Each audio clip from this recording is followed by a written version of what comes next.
Welcome into the DNVR Avalanche podcast. We've got the whole squad, all four of us here for the game tonight, so hopefully it's a good one and not a bad one.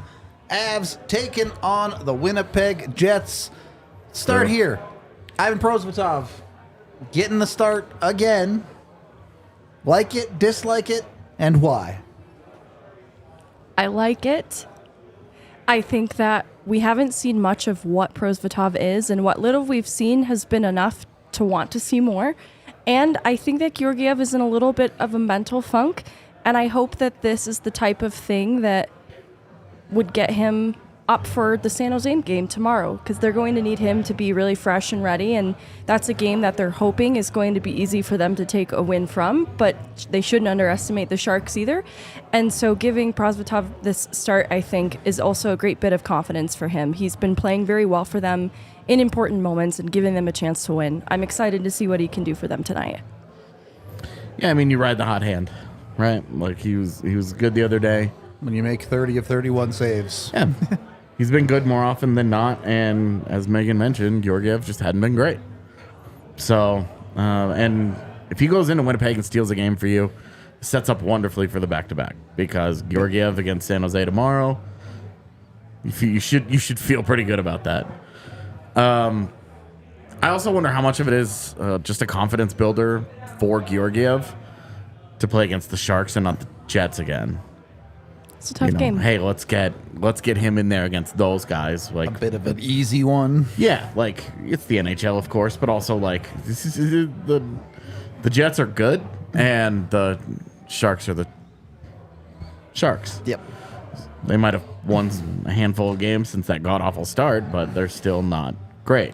Connor Scheifele Ehlers is a little bit more dangerous than Hurdle and a bunch of guys. Yeah, the Connor thing sucks. Him being out for a couple months is It's a bummer. That's hockey, baby. Bad break. Avs are no stranger to things like that. Yeah, so. I mean, well, the Avs don't have an Arturi Lehkonen. Not that Kyle Connor and Arturi Lehkonen are the same caliber of guy. They're not. But tough break. To get on that goalie thing, we said it last game. Like, I got no problem. The one thing you want to make a player understand or elevate his game is when you take away his ice time. Goaltenders are no different. You take away his ice time, he's in a bit of a funk. I'm a big fan. I think he'll be more than fine. I don't. Here's my opinion. There's no confusion. There's no goalie. What do you call those things? Controversy. I mean, number one goalie here is Georgiev. He's in a funk right now, and the job as a backup is to play on back-to-backs, to play that game to give your team a chance to win, to play when the starter is tired, but also when I've seen it over my career, like the starter's in a funk, and you know what? Let him work itself out of it. Let him get some practice times. Let him digest a little bit that he's not up to snuff, and let the other guy play.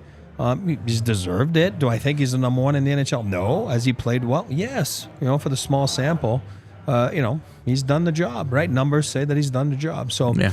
Might as well let him go in there. Seems like he's developed a nice little chemistry with Val. You know what I mean? Mm-hmm. Like, I'm talking about on the friendship side of things, right? Which is very important. And this guy's been in North America for a long time, too. It's not like he just came away from Russia. And, he seems like he's very North Americanized, so to speak, right? Played in juniors and, played obviously in the American League for, 4 years now, right? So this is nothing new, which is nice. And he's done the job. I got no problem with that. And I don't mind when coaching staff and UC Parkla are giving a candy to the other guy and telling the other guy to go back to work. I got no problem with that. You guys talked about the Tatar trade the other day, filling that lineup hole for the Avs. It looks like it's going to be Sam Malinsky on power play 2. They're going to run that 3D power play that everyone totally loves for sure.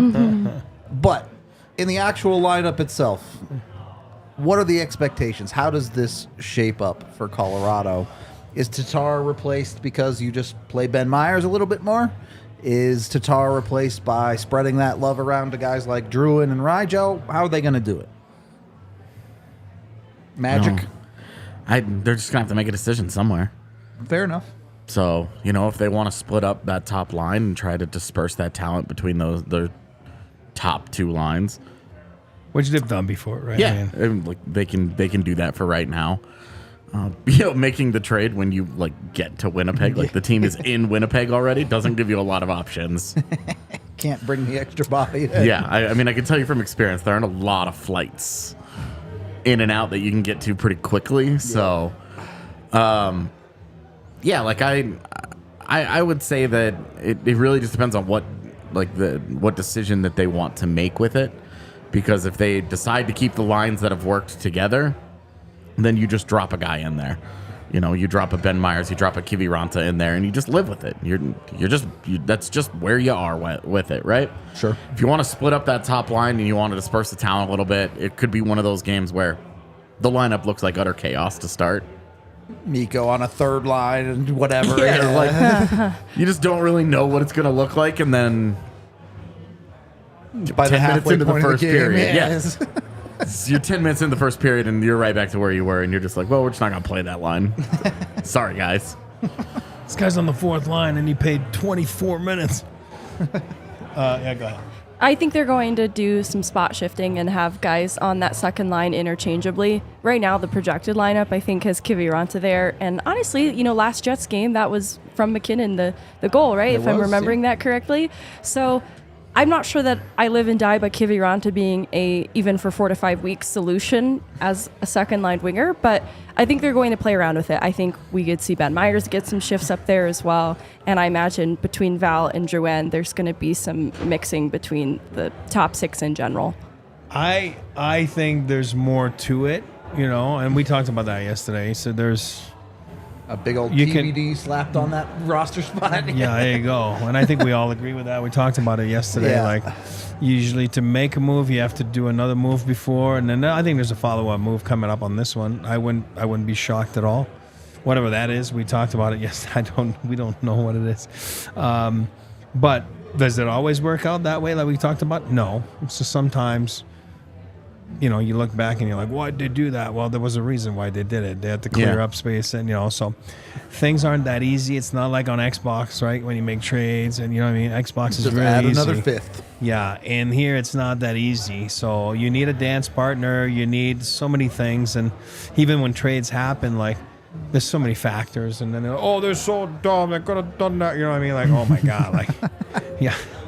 Eric Johnson, I was at 2 a.m, there was, and there was a lot of factors why, and there's another team, and the other team is flying, whatever, and they have plane trouble, and they, whatever. There's so many things that you don't even realize, but I think there's a follow-up move to it. I think we all agree with that, and I think by his presser this morning, he did bring up Riley Tufte. He did bring up a bunch of names, and then he did pause. And then he's not going to tell us what he was about to say, but he does have a pause, and he's like, well, and then we'll see what happens next, So somewhere, somehow, there's a reason why you do something. The Avs are very smart. Chris McFarland, I've said it again, I'm a big fan. Joe and those guys and the pro scouts have done so well. You don't just drop a guy because you're saying you want to drop a guy. And like AJ said yesterday, it makes you weaker. It does, it does make you weaker. Thomas Tatar's a good player. Did he perform well? Was he a good fit here? No, but he is still a smart player. He was still counted on to be on the ice for a lot of games at the end of the game, and you know what I mean? So he's a smart player. He was trusted by Bednar in the sense that he 35 years old, been around the league for a long time. He wasn't scared to be like, hey, you get out there. Where Riley Tufte is probably a different conversation. You know what I mean? With a minute to go, he's not going to say, hey, Riley, get out there. I don't think so. I don't think he's there yet. So, but I think there's a follow-up move, and I think we all agree with that. All right. We'll get to the news in a second. I want to hear E's 3 keys before we talk about Kale being out. Well, TIFF divisional game is number 1, right? I mean, this is huge. You're talking about you're getting towards the game 30 and stuff like that. Jets are right behind you. You want to keep them behind. I know the Avs have played one more game, but get up for it. Intensity is key today. Keep them behind you. It's a nice little building. It's loud. It's exciting. AJ's favorite place in the NHL. So make sure you go after him and make it important. Number 2 is beat the beast. Hellebuck's a savage. He is. He's just an absolute savage. A big guy. He looks like a freaking guy that lives in the woods and just wants to chop down everything. And, I'm a big fan. He's a big guy. Take away his eyes. It's not always pretty. It's not always the breakaway and the 2-on-1. Like, get dirty. We're going to need Val to get in front. We're going to need all those Mikko Rantanes, even though he's smaller than Hellebuck's eyes. You're going to need some people to get in front of him. Take away his eyes, and I think it's important to, you go for second and third chances. I don't care how good you are. The Avs can adapt their game. We talk about that in playoffs. It's not always on the rush and the beautiful goals. It's about mucking it up, greasing it up, and go to Pizza Hut, right? Keep it rolling. Speed kills. So just go at them. They're missing Connor tonight. It's a big piece. He was a big last week, right? Played a big game against the Avs. He's one of the best players. Keep at him. Swag is a must. You are the Avalanche. You are a top echelon team in the league. Those guys feel inferior to you. I don't care what people say. Like, oh, we feel we can beat anybody. You're playing the Avalanche. You're the Winnipeg Jets. You feel a little bit inferior. So you know what? Play with swag. Stay disciplined with your game. And with the penalties, right? No stupid penalties. Those guys, Ehlers, Scheifele, they have a good power play. Josh Morrissey, that some say was a Norris Trophy candidate a couple years ago. No, I'm just doing this for AJ because you can't see him right now. But anyway, we like Winnipeg. I think we all have a lot of respect for the Jets in here. I think this is a fun team. Cheveldayoff is a good man. And, they're strong down the pipe, and they got some real players. And this is going to be a fun game. I'm excited for it. I hope it is a good game. Obviously, Chad already knows no Cale Makar. Last-minute decision there. A bit of a weird one because he did go on the trip. He was on the plane. It's not something that he was clearly going to stay home and rest for. Is this something that is just going to last the rest of the season? It feels like he's been in and out of whatever this is bothering him for a while now. Rest of the season? I mean, it hasn't gone away yet. That's what I'm saying. I mean, there's a lot of rest coming up in the next month. They'll have a lot of time off, and if he's taking games off like this, it's clearly not that serious. Sure. So maybe he's got a favorite restaurant in Winnipeg that we're not sure about. Maybe some people can. Nobody has a favorite restaurant in Winnipeg, man. Yeah, you do. No. No, my favorite restaurant in Winnipeg is the gas station as I'm leaving it. Actually, they have a really wonderful farmer's market. That's the best restaurant really in Winnipeg. A restaurant, I guess. Actually, I found a few good restaurants, but I don't remember the names back then. But Mike Keane was from Winnipeg, so he knew all the spots. So I actually have How Is That Good meals there. Look, the reality is Cale Makar healthy in April is a whole lot more important than any game right now. Yeah, and you just don't need to push it that hard. If he went on the trip, he was almost there. Yep. If he's feeling okay, it's game time, he's not up to it, he's not up to it. Yep. It's not a decision he takes lightly, too. He's not been playing at 100% for a while now. Yeah. And it's evident.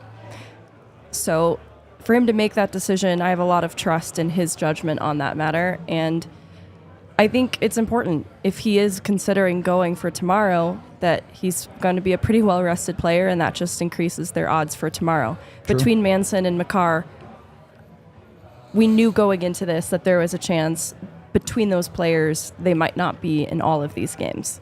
I think it's just something we have to accept in December, like you guys pointed out. And what does that do? Opportunity. Next man up, Sam Malinsky. Yeah, friend of the show, Malinsky Magic. That's 1 goal, Sam, to you. He needs a redemption game after the first Winnipeg Jets game. True, that was a tough one for him. Cast a shadow over his first NHL point. I think this marked the start of a more emotional side of Georgiev, too, that crept into his game, and I'd like to see a redemption moment for Malinsky. I'm here for it. The other side of this is, can the whole bench just start chanting swiper, no swiping the whole game? So we stop seeing guys like Mikko turn the puck over at their own blue line? Dude. And look, I'm not even calling out just Mikko here, because Mikko's been great the last 2 games, obviously. But the Avs continue to be a little bit too fast and loose with the puck around, honestly, both blue lines. It's just a little too casual at times. At what point does that become a focus for Colorado and something they need to fix? Because clearly they're just living with it right now. I'll jump in. That's a team thing too. This is what I always say about coaching staff and then your peers, right? You hear it on the locker room by, I don't know, Cogliano that's looking at you and say, "Hey, Rudo, that's enough." There's a big difference. You know what I mean? Yeah. And it's like your parents, right? Your parents tell you what to do and then you don't do it because, you're cool. But, when your friends tell you what to do, then all of a sudden you're listening more. So I think that there's one model, and it's how do you win in the playoffs? Ben and I was talking about it at the start of the year. You continue to have problems at the blue lines, both blue lines. The BLTs, right? Yeah. I like BLTs, just don't like them as a coach, right? Blue line turnovers, right? In case. I always go back to food, right? BLT. But at the end of the day, you just can't do that. Playoff hockey, the blue lines will kill you. It's absolutely a must that they get back on track with that. That's a great point by you, Rudo. That's why you are shirtless Rudo. I don't think that's why I'm shirtless. I'm sorry, Rudo, yeah. but I appreciate the love.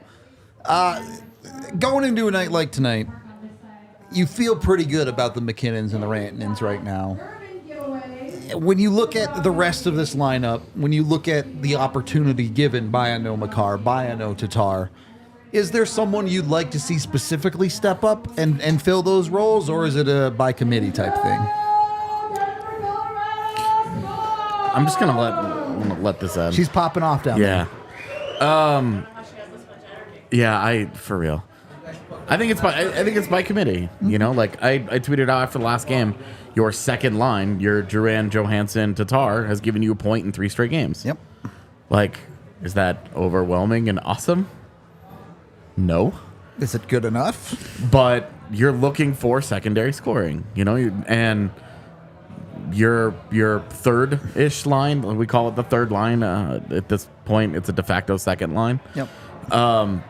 Is pretty consistent in the way that it impacts games, and it's got enough offense that you're happy with it. I'd love to see LOC score another goal or two. Guy has 1 even strength goal. Yeah. On the season, Put some in the back of the net. Yeah, and so because it's not for lack of chances, that line does a wonderful job of creating. But yeah, that's by committee. You want those guys. You want your bottom 9 forwards to just be like, just give us 1. Yep.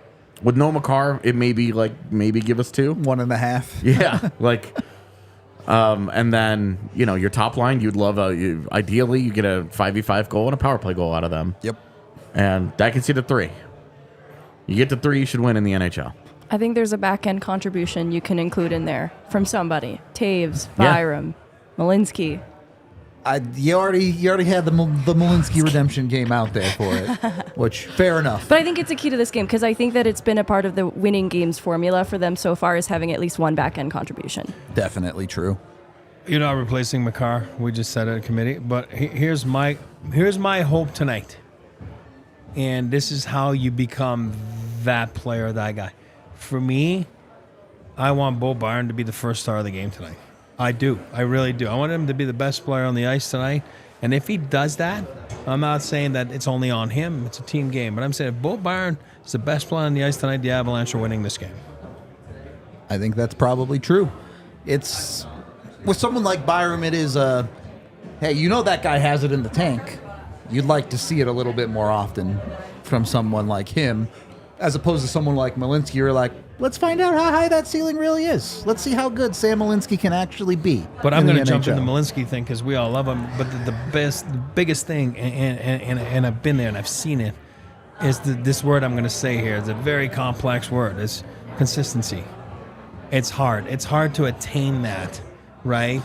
Consistency's longevity in this game, right? Cogliano, all those guys, right? So for him, he had a great game last game. Now you want him to have another great game, and string some games together. We're not asking him to be Cale Makar, right? But you're asking him to be an NHL player on a nightly basis, and that's how you achieve consistency. And that's the toughest thing to achieve. It's crazy to ask a guy who has 5 NHL games to be consistent, but at the same time, But we love him. It's really the thing you're talking about with Byram. Yeah, you want it's also consistency true. with Byram. Yeah. With Malinsky, it's just like you'd love that right out of the gate. I think, it's two different conversations. You're asking Byram to be consistently very good. You're asking Malinsky to raise that floor. That's right. To, as you said, Eliminate be an NHL caliber mistakes. player. Exactly. Yep. So, two different things, but two similar things, I guess, for those two on the back end. Let's get to my bets here. We've got the Colorado trifecta going tonight. You get plus 700 to parlay all 3 Colorado teams to win. That's not nearly high enough. The Broncos is a hard one for me. That's what I'm saying. That's- Yeah, I feel like that should be higher. Yeah. Yeah. The Nugs, sure. The Avs, that's kind of a pick 'em against Winnipeg. Yeah. You feel like you need a better on the Broncos. This there, version but- of the Avs? Yeah. But, you can do options. You can parlay the Avs and Nugs and skip the Broncos if that's your thing. Or you can do the Denver hate parlay and pick the 3 other teams for all Denver of these games. hate parlay. Or any combination, yeah. Maybe you like the Lions and the Avs and the Nugs. Whatever you want to do. You can do it with bet 365. Are the Lions good? They Yeah. are pretty good this year, yeah. Yeah. For once. Literally maybe the first time in my life that they're good. Conscious life, at least. Head on over to Bet365. You can gamble on whatever you want, whether it's parlays, just hockey, you name it. They've got you covered with a ton of amazing bets. When you do get over to Bet365, use the DNVR 365 code. And, of course, you must be 21 or older, physically located in Colorado. And if you or someone you know has a gambling problem, call or text 1-800-GAMBLER today. Heading into a game like tonight, is this a must-win? No. No? It would really help, though. Okay. That's about as close as you ever get to a must-win. It would really help. Is it going to be a will win? Yes. I like the confidence. Right there. The watermelon. Watermelon. The watermelons, Yeah. that's a good vibe. Someone in chat's got to start tracking the record of the It watermelon. took Unreal. quite the third period It for us to get a good watermelon It day did. last time. But that's so. why it did. Got there in the end, I guess. That's what counts. Final thoughts from y'all on tonight's game. What you're looking for, what you're expecting. I think it's going to be really amped up Jets crowd and a Jets team. I wish I knew who the anthem singer was, because if it's that Ukrainian group that does their anthem, be the banging. Avs are losing. The Jets always win when those guys are out there. They have like a 900 winning percentage when that group does their anthem. So I would like to know that part of Hopefully it's not them. Yeah. it. But I don't feel great about it. You don't have Makar. The thing about no Makar that, like, their record over the last few years has been pretty good, and I think it just forces a tighter game because they have to. Everybody says, okay, the big guy's not here. We all need to be a little more responsible. We need to tighten up the screws because we don't have the superhero to save us. So, it increases the pressure on MacKinnon and Rantanen. Great, go do it. This is not a team that can match up with you head to head, but Hellebuck versus Prosvetov. You don't love that matchup. No, I Yeah. don't feel good about that. Definitely not. I think they've played well in front of Prosvetov. They I have. think they've tried to eliminate mistakes playing in front of him.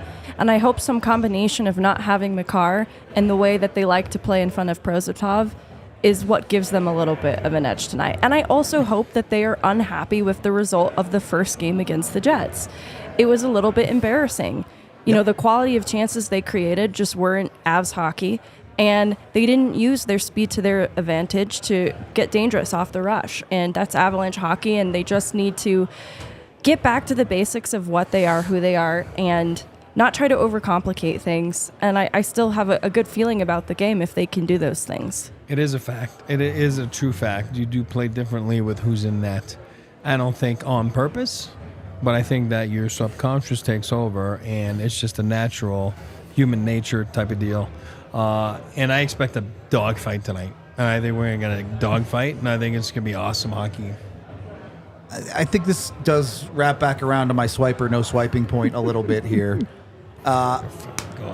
And I think the way AJ likes to put it in the offensive zone, sometimes the Avs play is throw it at the blue line and say, hey, Kale, go do something dope. Yeah. Avs won't have that luxury tonight, so maybe a little bit of refinement in that area Sandpaper. of the ice will be necessary.